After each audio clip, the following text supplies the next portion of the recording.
2020.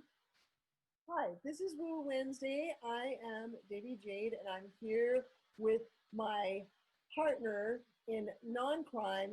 Maybe there's a little crime, but you know. So, Dr. Jane, and we're here to answer, no, not answer. We're just going to share like crazy today about Halloween. Yeah, Halloween this year. 2020 has been a weird year, I mean, to say the least, but also a really interesting year for awakening. And it's a blue moon, full moon, blue moon. Mm-hmm. And it's 2 full moons in 1 month. Twice. What? What'd you say? I'm not going to tell you. I don't even know what you said. I'm just laughing. Well, you're going to really laugh when you hear it. Okay. How can I edit this out? Maybe. We'll see. Time will tell. You'll have to watch the version that hits YouTube. Okay, the reason I left that in there and the reason I said it, no, it sure is because everybody thinks I'm so pious, and maybe that's not true. Oh, she's not pious. Don't let Jade fool you, everybody. But full moon. Okay, so 2 full moons in the month of October. One of them is Halloween, and it happens to be a blue moon, and it's in 2020. I mean, just come on. Can this year get any weirder? Right. So what's the significance of this, from a spiritual standpoint? Okay, so, I want to tell you guys, traditionally, it's All Hallows Eve.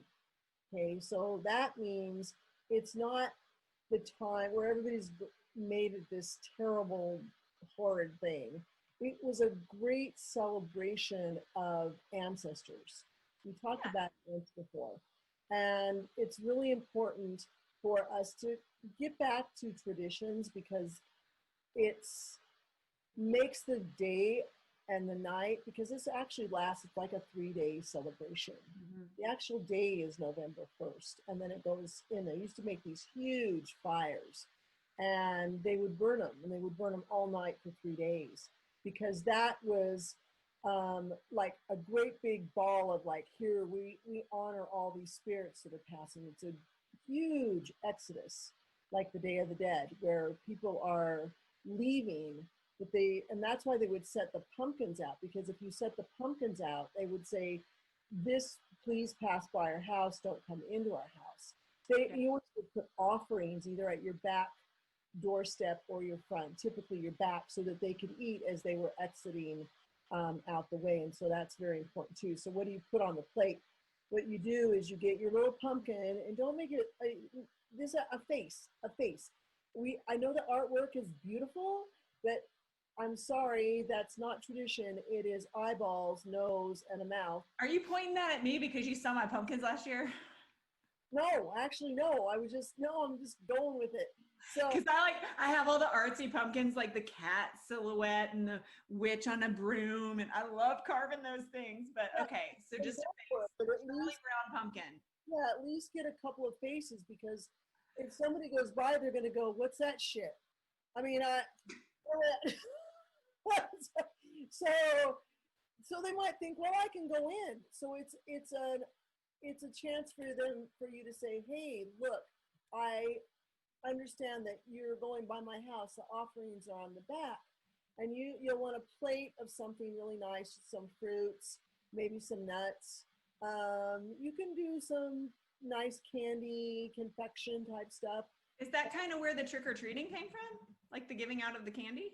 No, that came from people just having a chance, an opportunity to be their other selves, like archetypes, and so they could dress up, and then they would go around the village and act out. They would act for something, and then they would receive something back. So it's, like if you're on the stage acting, because they didn't have it. I drew you a simple pumpkin face. That's awesome. Good. He has 2 teeth. Yeah, I noticed. So you want to do that, and then sometimes they like wine or juice or whatever, but I do it every year, and so energetically they eat the food. Okay, so what do you do with it? Well, the next day I leave it. I actually replace it for a couple of days, you guys, and then I gift it to the bushes or whatever where I know little animals are going to eat it, and that's very very important. If your pumpkin goes out, make sure you light the pumpkin. I know sometimes people think, oh, they're going to crush my pumpkins. Well, just do what you can to not have that happen. But anyway, that's really what I do on Halloween. And yes, you that is a night. Yes, it is, you guys. I'm not gonna lie. Why should I lie? That everybody that does magic, that is the night that they really do it because everything is open season, and it's a night that people, they come and sit at your. If you want to do the seance thing, I guess you can do that. I'm not a seance person, but it's pretty intense. It's a time that you can do a candle work, and you'll have people there sitting. Now remember, it's all the zzz noise, so they're always sitting with me. Not a big deal, but it's also don't invite, like I said on that other one, don't invite things that you don't want there. So how do you do that? You just ask that only the good be with you when you're doing whatever your prayer work is, whatever your thankfulness is. And yeah, and just you don't need to pass them. I'll do the passing. You just put the pumpkins out and the food out. So with this year, what's different with it being a full moon? Because it's Well, on a blue moon, it's also a blue moon, so yeah, on a blue moon, they only happen once in a blue moon. And so the intensity of it is that much more. So it's just like putting, I don't know, like we're leveling up. So, and it'll seem super big. Harvest moon will also, it'll be on I think on the 5th, isn't that what we said? But this, October 1st, we had a harvest moon, and then coming yeah, up on Halloween in yeah. just a couple days, we're gonna have. They'll be really really big. You'll feel intense, and I'm going to tell you, that's the time.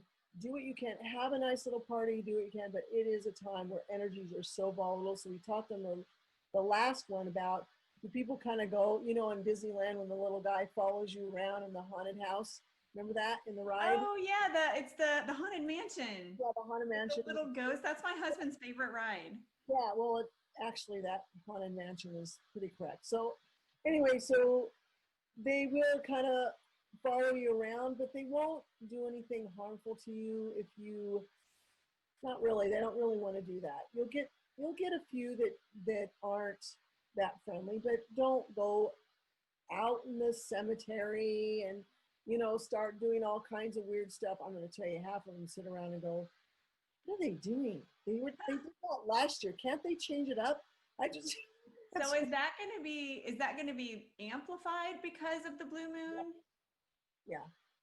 It's So like what should people expect, and how should they like protect their own energy knowing that that's coming?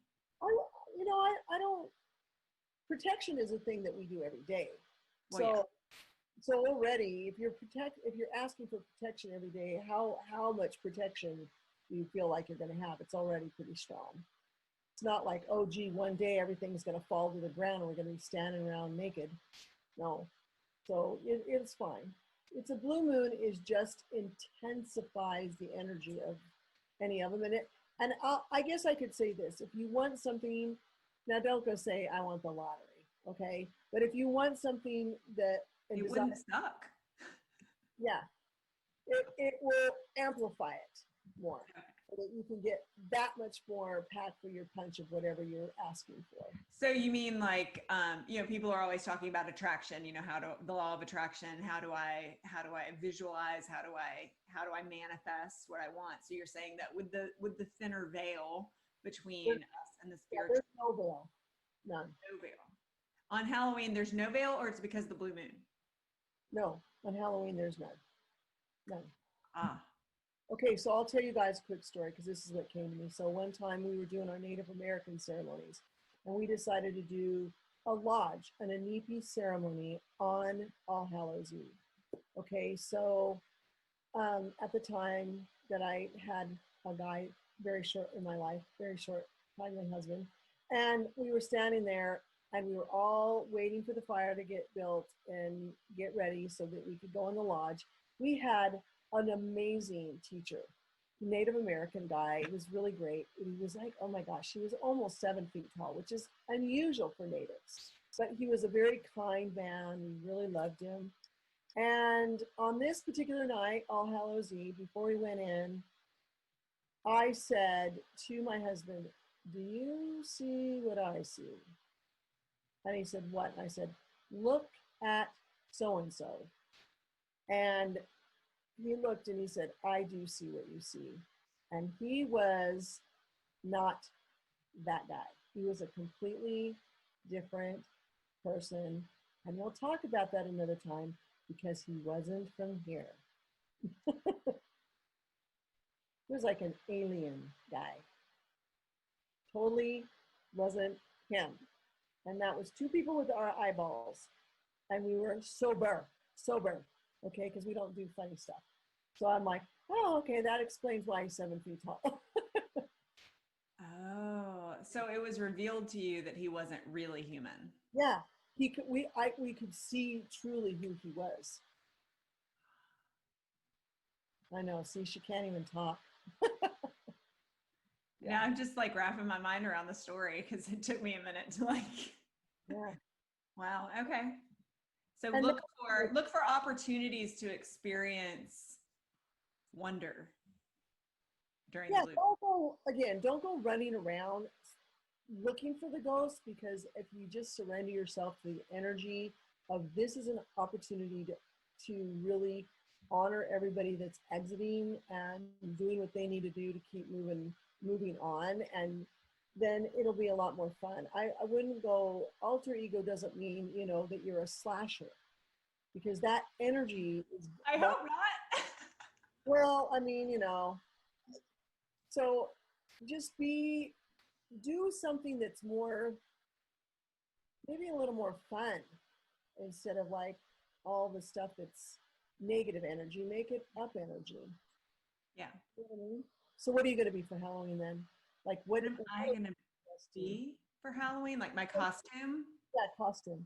I usually do something with my daughter. So whatever she wants to be, I'll do something, that kind of matches that. So I'm not exactly sure what she wants to do this year.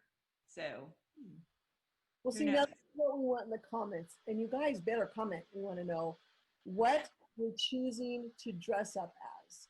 What, I mean, really. And be really fun, super fun. I'll tell you one of my favorite, I did a couple different ones. I'll tell you what I want to do, but she hasn't completely agreed to it yet. I want her to be Wonder Woman. And then I want to wear a blue sweatsuit with puffballs, like cotton balls pinned to it. So I'm the invisible jet because I'll look like this guy. That's my idea. No, I just think it's funny. So we did the Addams Family as a family a couple years ago. And I was Morticia and she was Wednesday. It was her idea. And then my husband, who does not do costumes, we talked him into doing it, but he was Thing. So he just carried around a shoebox that we made to look like an old box. And so he was Thing. So he would open the shoebox and like wave at people and then pull it closed. That's hilarious. That's great. So that was pretty good. I can, like, if anybody has a spouse or something who's just not going to get into it, I can think of a costume for that spouse that it's like the costume, non-costume. I also liked the year that my daughter went as a monkey and we went as bananas. That's cute. That's a cute one too. Yeah, but I'm not in it to like win the cutest family Halloween costume prize like some people. I just kind of like to have fun with it for a short period of time. I don't take it too seriously, obviously, because otherwise I'd know what we're going to be already. Right? So when I was working at this one place, and we would do the Halloween sessions where every day, for people to come for extra readings and, the whole thing. I cannot tell you, I was a different person for like 5 days, different whatever it was going, but I'll never, I have all these great ideas and costumes that come. And usually homemade, you guys. I don't go out and typically buy the costume. I create it. But this one time, I decided I was going to be Charlie Chaplin. And the costume was so great that this guy sat down with me. He literally thought I was a guy. And when I started talking, it freaked him out so much. He said, I can't get a reading with you. I just can't do it. Because the persona and the way that I carried it off is exactly like him. And he just could not wrap his head around it. So that was fun. That's well, what are you going to be this year? I haven't decided. I I like all kinds of things, and usually I'll mix it up and create something really a lot of fantasy for me, like not wicked fairies or anything like that. I don't know. It just kind of comes in my head, and then I start creating it, and I usually am able to pull it off. So I don't know. I don't know yet. I haven't decided. We'll post in the comments when we decide. Yes. And you do too. And also make sure that you like this video, you leave any questions that you have about any of this stuff. Debbie Jade and I will answer you, we promise. So thumbs up and subscribe before you go. And we will see you next week on Wednesday for Woo Woo Wednesday.